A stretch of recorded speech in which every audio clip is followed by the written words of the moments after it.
Right, good evening. Thank you very much for joining us. It's actually a late start, about 15 minutes past the time that we are supposed to start. Let me duly apologize. We had a bit of a technical challenge, but thankfully we have been able to resolve it.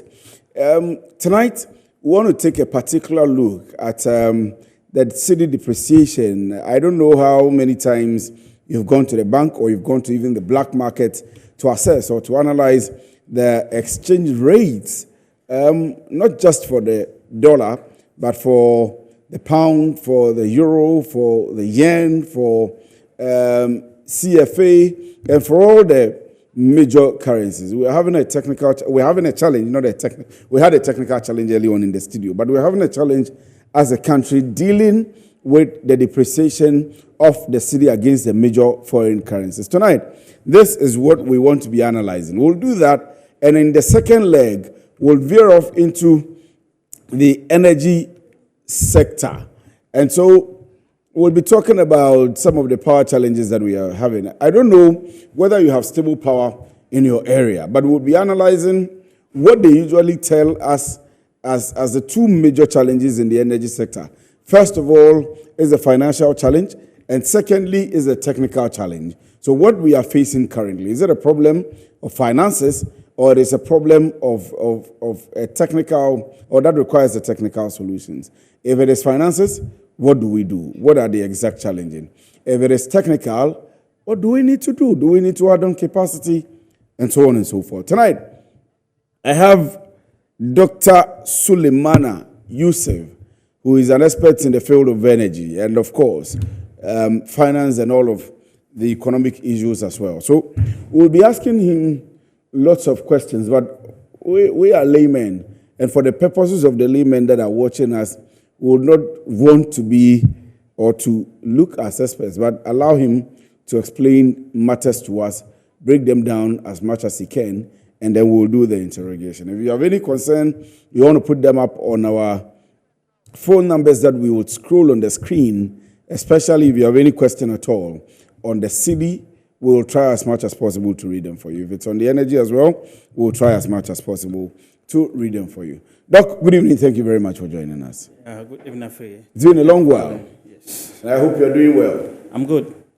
Thanks for having me. But have you been in Ghana for all this while? No. Yes, I came about a week ago. And how are you faring so far? Also good. I went for a program in Alisa Hotel this afternoon. So I just hung around because it's nearby. Yes. Right. I started asking you that because I wanted to begin by asking you whether you have exchanged money, because I know you live most of your life, your work life, outside the country. Yeah. And so when you are coming into the country, you deal firsthand, or you have first-hand dealings in the exchange rates. I mean, since the last time you were in, and now, have you seen any changes? Are you feeling the impact? Yeah, most definitely, Afri. Even just within the last couple of 7 days, I mean, it's been that bad, in terms of how fluctuating the local currency is. Yes, it's not very good for business continuity planning, as a matter of fact, because even if you're earning the greenback, and then you come back, then you start to change the rate at which the volatility, the rate at which it prices, then you begin to ask, how do the people cope? So Afri, I think we just need to have a firm handle on this volatility in terms of the cedi performance with respect to the major currencies, especially the greenback, which is the currency of choice. I mean, at this moment in time, and it's multifaceted. If you look at what has culminated to where we are, it didn't begin to. That was a question, my next question that I was going to ask. But let's get into that detail. Yeah. So it didn't begin today. We've gotten a lot of things wrong. As a country, I think we've been heavily dependent on, importation. And remember, importing these goods and other commodities and hard currency, we bring them back in and then we sell them in cedis. We have to change them back to dollars and then send back. So if I look at the exchange rate as we have it now, I see it as more of induced. I'm saying induced because whatever we are having, that is happening, that is causing this rapid fluctuation or decline in terms of our local currency with respect to the greenback and other major currencies. It's the demand. So if we were to work out a model where we are to minimize our heavy dependency on this, importation of commodities, I think it will help us a lot. And I think fundamentally that has been, the bane of the issues. If you can balance that, import cover, probably if you come to where I am based in the oil and gas industry, for instance, imagine you using about $400 million US on a monthly basis to import petroleum products. Even those who are custodians of this greenback, they don't have it easy, to be able to do that. And so, if you put this much pressure on, on the local currency in terms of how much people or how much, the greenback is required to do this importation, that is why I call it induced. It is induced because what you are seeing as fluctuation is just because of demand-supply dynamics of the dollar. That's just what is happening. So if assuming we're to have a situation where the demand drastically reduced, of course, with other speculation that is feeding in, you will be surprised that these fluctuations will drop. It is not actual real, let me put it that way. It's real, it's impacting us, but if you are able at this moment to do what we know how to do best, which I've never supported, what do you know how to do best? Assuming we get some hard currency and pop into the system, it will stabilize. But that is not the way to go. That is fundamentally not the way to go. And that's what we used to do. That's what we've been doing. At the point in time, we just get Bank of Ghana come in, pumping, this greenback or hard currency to support. But that has never been, a sustainable way. The sustainable way is what I talked about, is to increase our manufacturing base, produce most of the commodities here, those we can. We have to do it here, especially those we have a huge strategic advantage on, especially petroleum product. Why do we have to use that huge amount of money to import petroleum product when we have refineries? So I agree. It's a matter of increasing productivity. Yeah. And if I get you well, that's the long-term action to be able to increase productivity. The talk about increasing productivity didn't start today. Yeah. It's been there, government upon government. Everybody knows that we have to move away from taxation. We have to increase productivity. We have to move away from pumping money into the system, hard currency, as you say, to which kind of cushion it for a very short term. But how do we go around the long-term activity and make sure that we have sustainable productivity that reduces the level of importation, that reduces the dependency on the hard currency? But in the meantime, as we are you are saying that in the last 1 week alone or 2 weeks alone, we've seen so many jumps in the dollar. What do we do currently? Do we go to the Bank of Ghana? Do we go to IMF and get money to pump in the second tranche, the third tranche, and so on and so forth? What do we do? Yeah, so... before we come to the long term. Yeah, so that's the interesting one. In fact, if you ask anybody, the most credible short-term measure is to have a backup, a kind of something pumping into the system. I don't like it. I don't support it. But that is the only thing that we need credibly at this moment in time as a short-term measure. Unfortunately, and you see, all this is also linked to the IMF conditionalities in a way, because I believe they are just ready to come on the neck of Bank of Ghana if they are to step in, to pump something into the system. It's not that we are completely depleted, but the fact that we are on a program that we are monitoring, I think that is also holding our guys back. Otherwise, by now, I believe they would have done something. But the rate at which the free fall is happening, it is actually not, not encouraging at all. I'm afraid, and we've talked about these short-term measures, over a period, and it's not happening. So I always want to say that, let's look at, apart from the short-term measure, because it has never guaranteed us security of the currency. It has never guaranteed us energy security. It has never guaranteed us commodity security. Because this is a time that we need to be buffers. At a point in time that we need to depend on our buffers. But IMF is just, to be on us in a way that once we are going to pump anything into the system, they're not going to agree. And I think that's the best way, in a way. But if we could get something magical happening to get some money being pumped into the system as a ceiling, that will help. Number two, what could also help in the immediate term is most of these things that you see, like it or not, Africa, is also sentiments. Sentiments do reign in, especially the negative sentiment, how people perceived the whole thing. So, perception. Perception. That's the word. Thank you. Mm. Assuming this our debt negotiation, this kind of restructuring, is to go through quicker than this kind of inertia that we are having. That could also feed into it. So this kind of perception and that kind of negative sentiment that's running into the market, it's putting quite a lot of pressure also on it, because people now see the hard currency, especially the greenback. People would like to change their money and keep it in the greenback as compared to the cedi.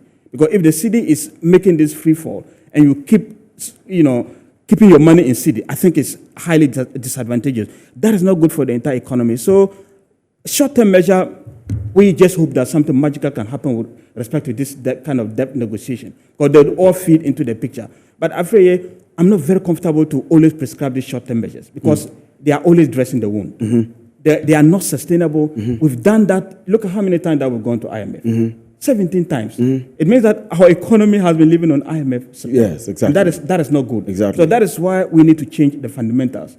And how do we change the fundamentals? We need to minimize to the barest minimum possible our huge dependence on this input. And we can do that. And some of them are low-hanging fruits that we can do. And if we do them, I think it will go a long way to help us. Somebody mentioned this. I don't know how you're going to take it. And of course, it's I'm struggling to see how it plays into the weakening of the cedi against the dollar. It's something I had not thought about anyway.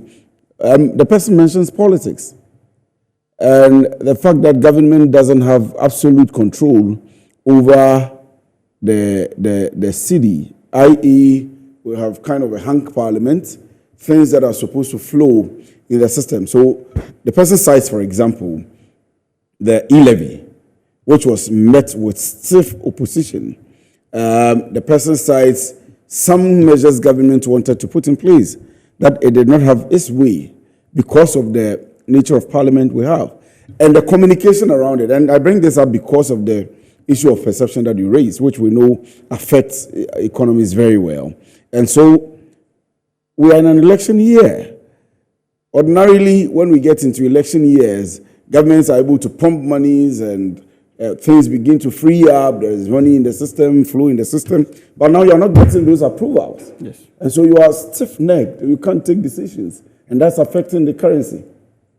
Yeah, so it's a very interesting preamble that you've painted.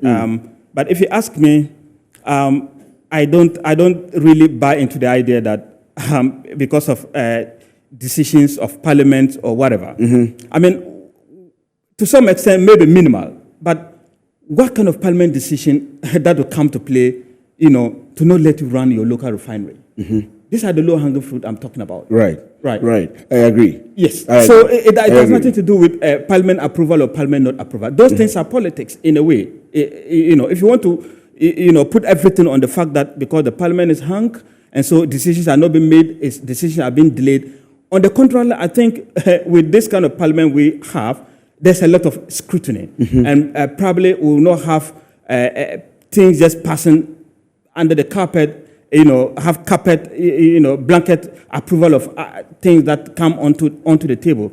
So I rather see, the kind of parliament we have should have been something that will engineer competitiveness in terms of the kind of decisions that we take in a way that government will not have its own way. So I don't really buy into the idea that the kind of parliament that we have impacts what we are feeling now. If it is marginal. I will tell you emphatically. What I think is we are not able to take the bull by the horn. We are not able to take strong decisions that will impact this economy positively. After we champion that we're going to move this economy from Gaggisbed, whatever, to production-led economy. It did not happen.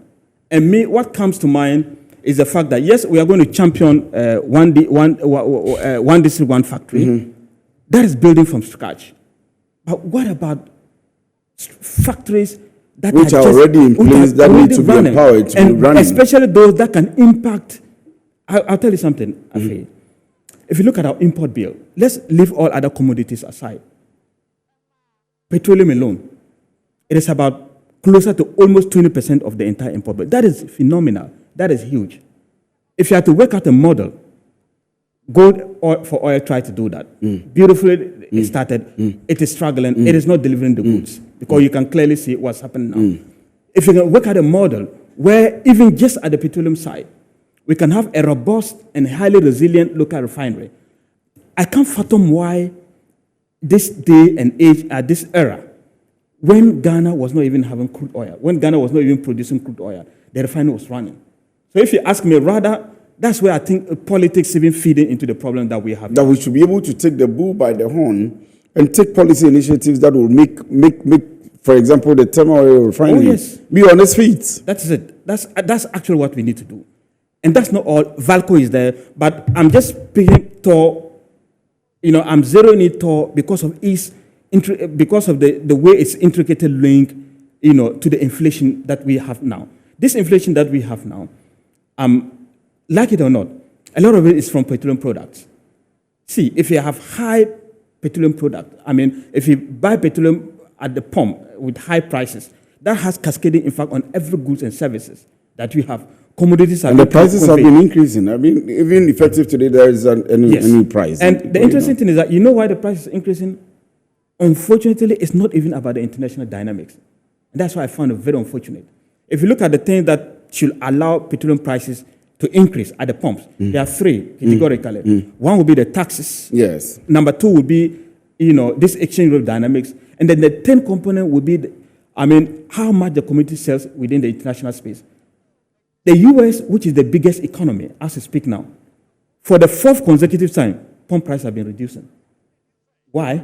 Because the international prices, the war within the Middle East, Russian war, all the premium on this war has been fizzled out. They've been the market is able to rebuff that. And so it is unfortunate that even at this moment in time, that we should have even prices reducing. I can tell you categorically that if our cedi were to just maintain some bit of stability, prices will come down because the international space is favoring. So assuming the international space were not to favor us, it would have been a double whammy. We would have had oil prices petroleum product prices going to 20. So we are just lucky. It's just that, unfortunately, we are not able to have a firm handle on the cedi. And I think that has overall cascaded. What you are saying is that the management of the cedi is not well. That's emphatic. Everybody can see that. And we are not doing the right thing. I tell you something. I'm afraid there are two ministries. I'm not saying all other ministries are not very important. There are two key ministries that if you joke with, it is the heartbeat of every economy. If you joke with them. Energy Ministry. Excellent. Finance.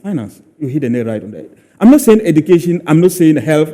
They are not very important. No, they are all important, but they are very important. But these are these are.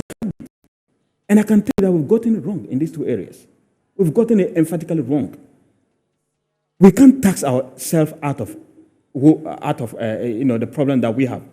And sometimes if you take knee-jerk reactions, just look at the quantum of taxes that we pile on every area, the ports, the petroleum product prices, everywhere. That is hitting the economy. And I always say that, yes, government needs taxes, but taxation is a double-edged sword. You need to be very careful. If you keep on piling taxes, what is the acid test? Check whether you are getting the returns as we increase the taxes. If you are not getting the return, then pull a brake.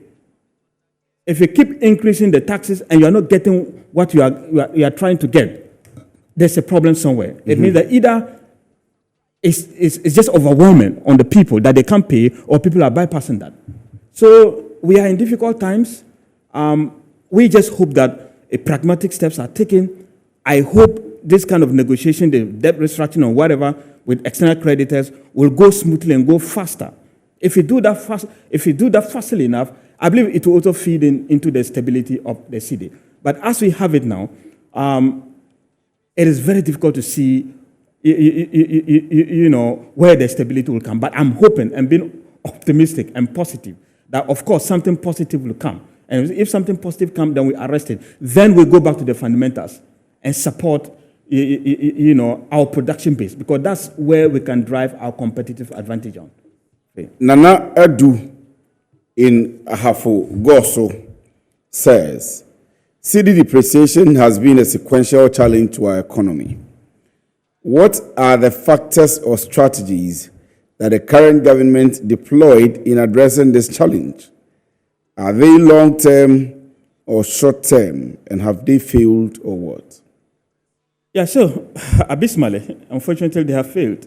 And because we are doing the short-term, and like I mentioned to you, I mean, we've always used to, getting this money pumped into the system to get it stabilized. Then we think that, we are managing the Cedi or we are managing the currency. That is not the way to go. So, yeah, I agree with him. We have to think about the long-term solutions, the medium to long-term solutions. And I tell you, these two ministries, if they work in synergy and they understand each other in a way that they can help to stimulate the economy, I think all other ministries would be the place to go. So, yes, I think they are short-term. They are mostly knee-jerk reactions that we take, and they've not been able to deliver the goods that we have. We need to think about the medium to short-term, the medium to long-term measures. I think that those ones are the sustainable ones. Yeah. We'll be moving to the energy side. We've been on the dollar, but even though we brought in a few of the fuels and all of that, yeah. But the Nana Du's question, I want to stay on that a bit. Okay. And the question was about whether the current government, apart from maybe concluding that they have failed, as we said, the kind of measures they put in place from the beginning when they took over power, whether they were effective, or if they were effective and implementation has been the problem, or they were ineffective at all. We saw issues like, programs like the 1D, 1F, which you mentioned, One Village, One Dam, which was to boost agriculture. We have seen planting for food and jobs.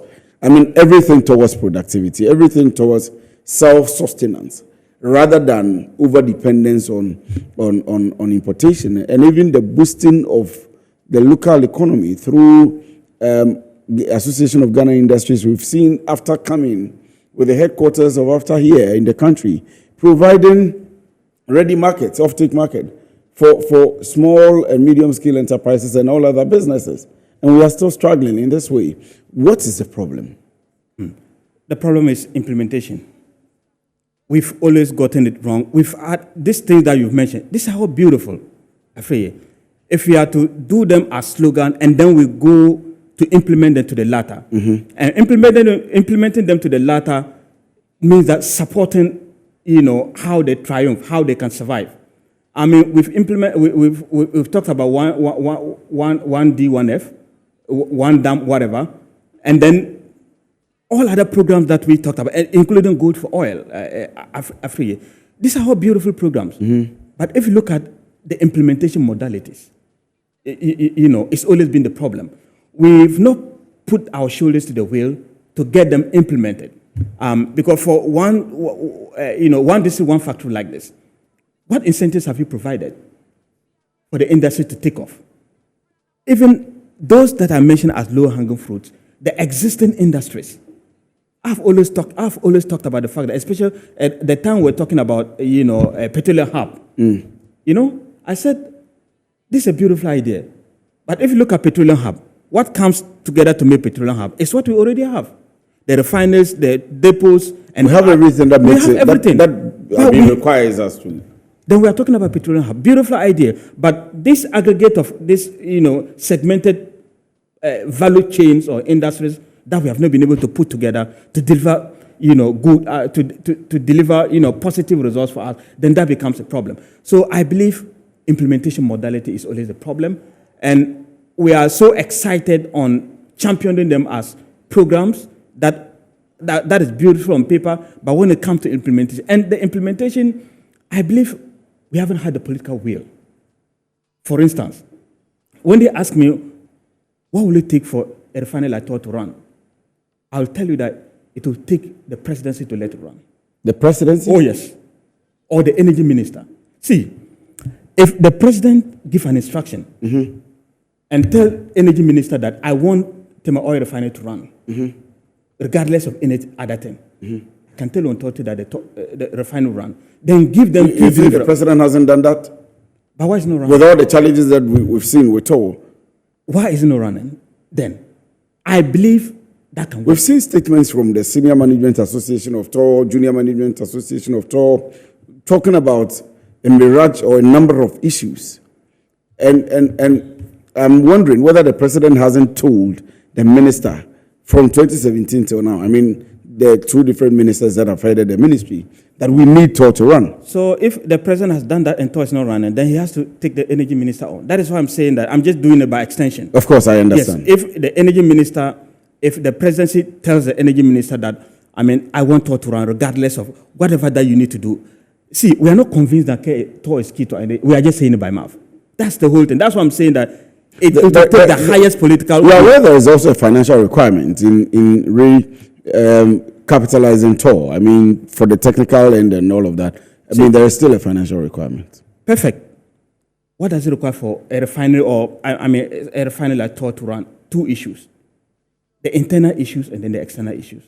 But I think the external issues is the one that is carrying the internal issues. See, the external issues are the unwarranted interference in the day-to-day running of the refinery. And then the internal issues are the abject inefficiencies. That is there. We know that. I'll tell you one example.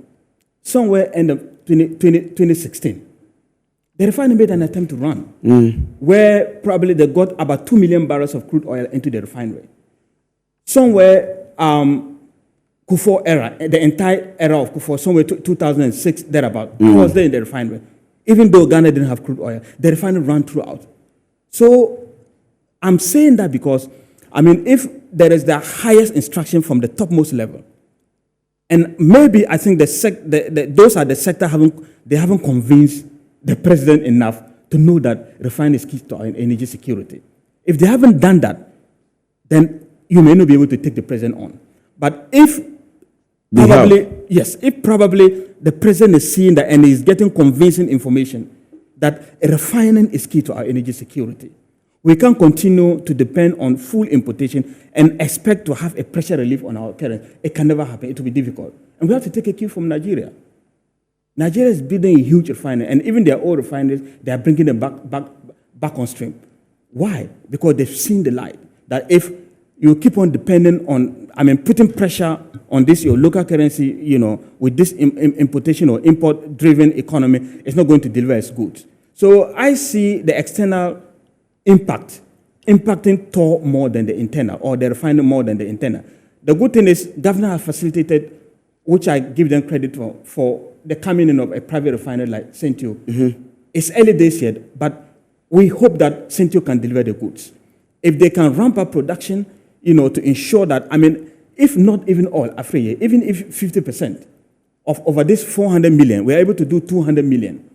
And then, the rest of the 200 million, we can do that kind of importation. I think that's the way to go. And I also urge that the PSPs, the petroleum service providers, the hardworking BDCs and OMCs, they have to look them into the picture, in a way that, they can feel that they are part of it. Because at the end of the day, you'll see that whenever you talk about refining, some of the petroleum service providers, they look very uncomfortable because they think it's going to take up their jobs. But that shouldn't be the case.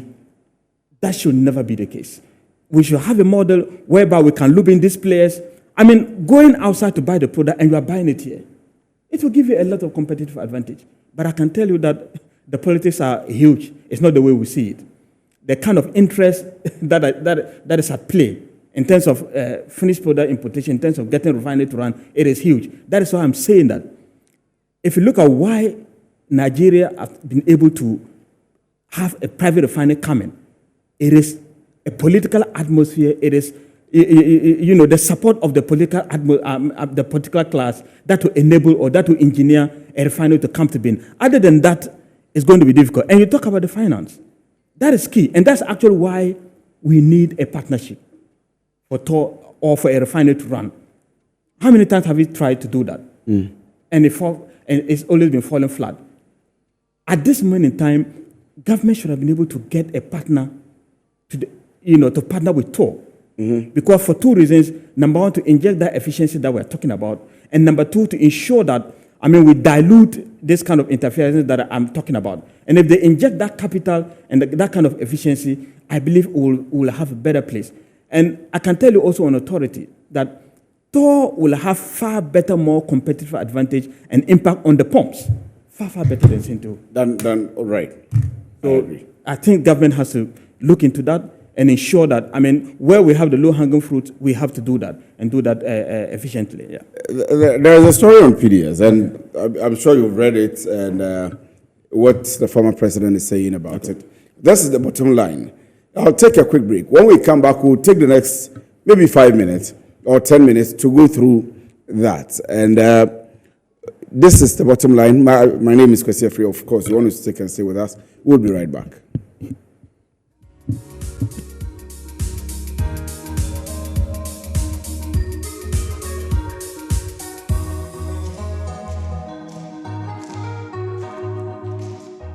Right, welcome back from the break. This is still the bottom line, and I'm still seated here with Dr.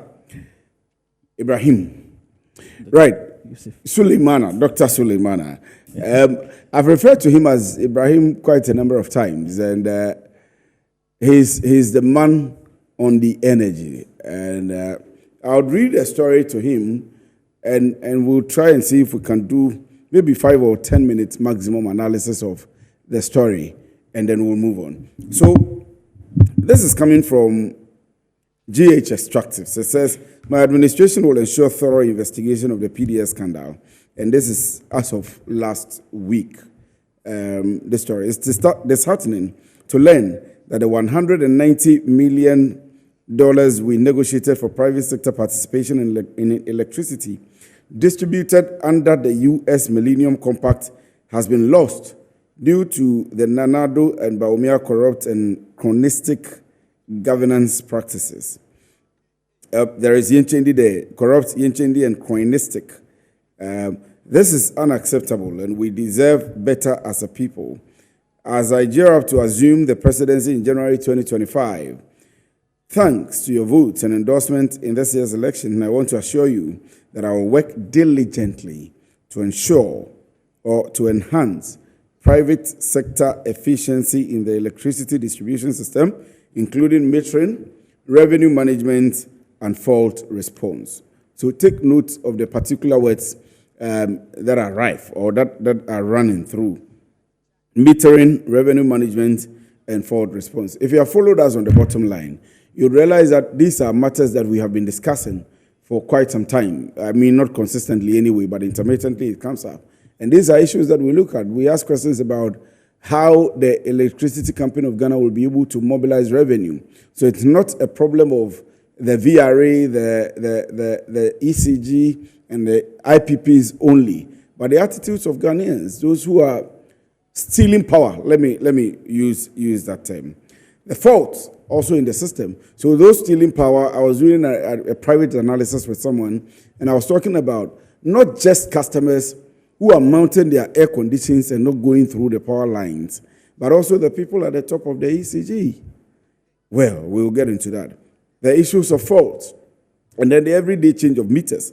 Now, former President Mahama says his administration will prioritize accountability and ensure a thorough investigation of the PDS scandal to hold those involved accountable. We can work together to build a brighter future for Ghana's power sector that benefits citizens and businesses.